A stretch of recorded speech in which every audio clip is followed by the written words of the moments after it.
Exam 21 के platform पर आपका वेलकम है। इस भाग में हम लोग एंशियंट हिस्ट्री यानी प्राचीन भारत के इम्पॉर्टेंट क्वेश्चंस को देखेंगे और यह क्वेश्चंस एग्जाम के दृष्टिकोण से बहुत ही इम्पॉर्टेंट है और यह प्रश्न बार बार एग्जाम में पूछे भी जाते हैं। तो आइए इन प्रश्नों को प्रारंभ करते हैं और यह क्वेश्चंस इंदिरा जीएस इंस्टीट्यूट के प्लेटफॉर्म पर भी आप देख सकते हैं, वहाँ पर भी यह क्वेश्चन अवेलेबल है। ओके, तो आइए इस सेशन के फर्स्ट क्वेश्चंस को देखते हैं। पहला प्रश्न है, 16 महाजनपदों का उल्लेख मिलता है। Option A Anguttara Nikaya, B Rigveda, C Samaveda and D Katha Upanishad. इसका सही आंसर होगा ए अंगुत्तर निकाय। ओके, और यह 16 महाजनपद 600 BC यानी 600 ईसा पूर्व में अस्तित्व में आ गए थे। ओके, अगला प्रश्न है, कोसल महाजनपद की राजधानी थी। ऑप्शन ए श्रावस्ती, बी हाटक, सी विराटनगर एंड डी चंपा। इसका सही आंसर है ए श्रावस्ती। कोसल महाजनपद की राजधानी श्रावस्ती थी। अगला प्रश्न है, गांधार महाजनपद की राजधानी थी। Option A Takshashila, B Indraprastha, C Mathura and D Potana. इसका सही आंसर होगा तक्षशिला। गांधार महाजनपद की राजधानी तक्षशिला थी। ओके, अगला प्रश्न है, कौन महाजनपद सबसे दक्षिण में स्थित था। Option A Asmaka, B Surasena, C Matsya and D Kuru. इसका सही आंसर होगा ये अस्मक। अस्मक महाजनपद दक्षिण भारत में वर्तमान में महाराष्ट्र राज्य में स्थित है या पड़ता है और गोदावरी नदी के तट पर या किनारे स्थित था। ओके, तो सबसे दक्षिणतम महाजनपद अस्मक था। अगला प्रश्न है, महाभारत का पुराना नाम है। ऑप्शन ए जय संहिता, बी उपनिषद, सी जातक एंड डी कल्पसूत्र। सही आंसर होगा ये जय संहिता। अगला प्रश्न है, गोत्र शब्द का उल्लेख सर्वप्रथम मिलता है। ऑप्शन ए वैदिक काल, बी मौर्य काल, सी गुप्त काल एंड डी राजपूत काल। सही आंसर होगा वैदिक काल। गोत्र शब्द का फर्स्ट टाइम उल्लेख वैदिक काल में मिलता है। ओके, अगला प्रश्न है, भद्रबाहु किस धर्म से संबंधित थे। ऑप्शन ए जैन धर्म, बी बौद्ध धर्म, सी शैव धर्म एंड डी वैष्णव धर्म। तो भद्रबाहु जैन धर्म से संबंधित थे, यानी इसका सही आंसर होगा ए। ओके, अगला प्रश्न है,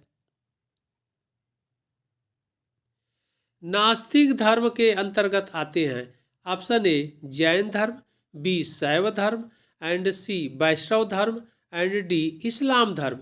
इसका सही आंसर है ए जैन धर्म। जैन धर्म नास्तिक धर्म के अंतर्गत आते हैं और नास्तिक धर्म से तात्पर्य जो ईश्वर में विश्वास नहीं करते हैं, यानी जो ईश्वर में विश्वास नहीं करते हैं उन्हें नास्तिक कहा जाता है, और जो ईश्वर में जिनकी आस्था रहती है उन्हें आस्तिक कहते हैं, यानी जो लोग विश्वास करते हैं उन्हें आस्तिक कहते हैं।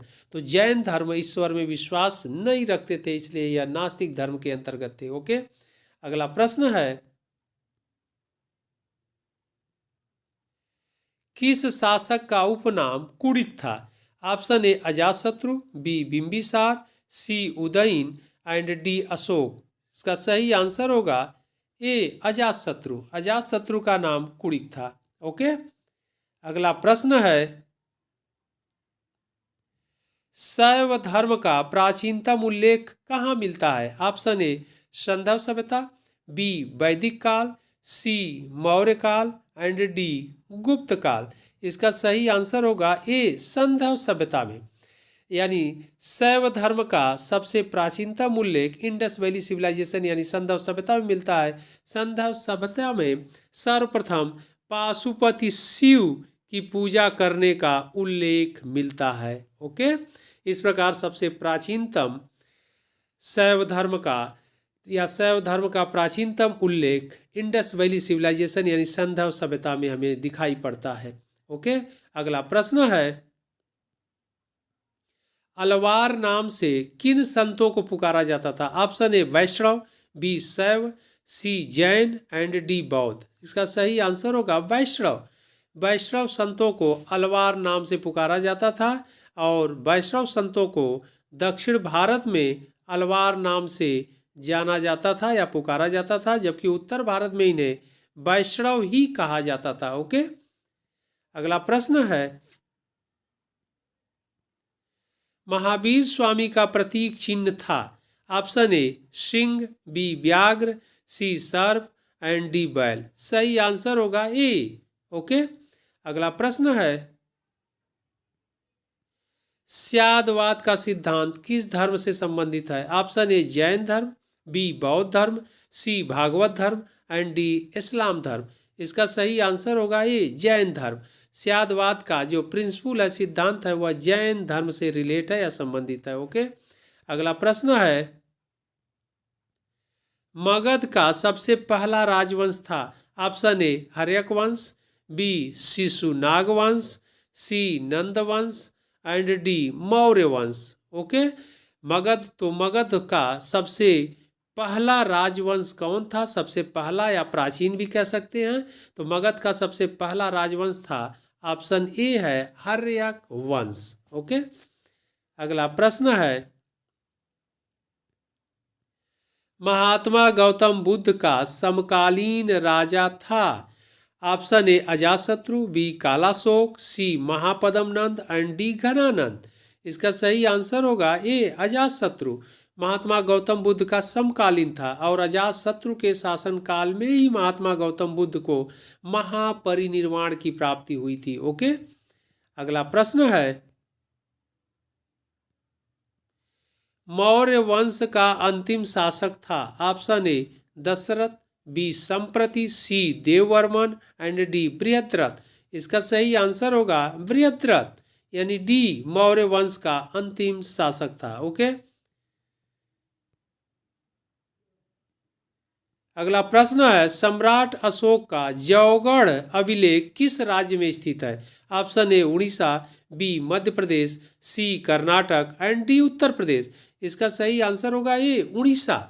जौगढ़ अभिलेख वर्तमान में उड़ीसा राज्य में स्थित है या पड़ता है। ओके, अगला प्रश्न है, राजा खारवेल किस धर्म को मानता था? Option A Shaiva, B Vaishnava, C Jain and D Bauddha. इसका सही आंसर होगा सी जैन धर्म को मानता था या जैन धर्म का पोषक था। ओके, अगला प्रश्न है, कौन राजवंश मातृ प्रधान माना जाता है? ऑप्शन ए सातवाहन वंश, बी मौर्य वंश, सी कण्व वंश और डी चेदी वंश। इसका सही आंसर होगा ए सातवाहन वंश। सातवाहन वंश मातृ प्रधान माना जाता था। ओके, अगला प्रश्न है, राजा कनिष्क किस वंश का था? ऑप्शन ए कुषाण वंश, बी पहलव वंश, सी हर्यक वंश एंड डी शक वंश। इसका सही आंसर होगा ए कुषाण वंश। राजा कनिष्क कुषाण वंश से संबंधित थे या रिलेट थे। ओके, अगला प्रश्न है, विक्रमादित्य की उपाधि किसने धारण किया? Option A Chandragupta Maurya, B Chandragupta द्वितीय, C Samudragupta and D Kumaragupta. इसका सही आंसर होगा बी चंद्रगुप्त द्वितीय, यानी चंद्रगुप्त सेकंड ने विक्रमादित्य की उपाधि धारण की। और विक्रमादित्य की उपाधि चंद्रगुप्त द्वितीय शकों को पराजित करने के उपलक्ष्य में, शकों को डिफीट यानी पराजित करने के उपलक्ष्य में धारण किया। ओके, तो यह इम्पॉर्टेंट क्वेश्चन थे इस सेशन के, आप लोग अच्छे से देखिएगा। फिर हम लोग इम्पॉर्टेंट प्रश्नों के साथ मिलते हैं अगले भाग में। तब तक के लिए धन्यवाद।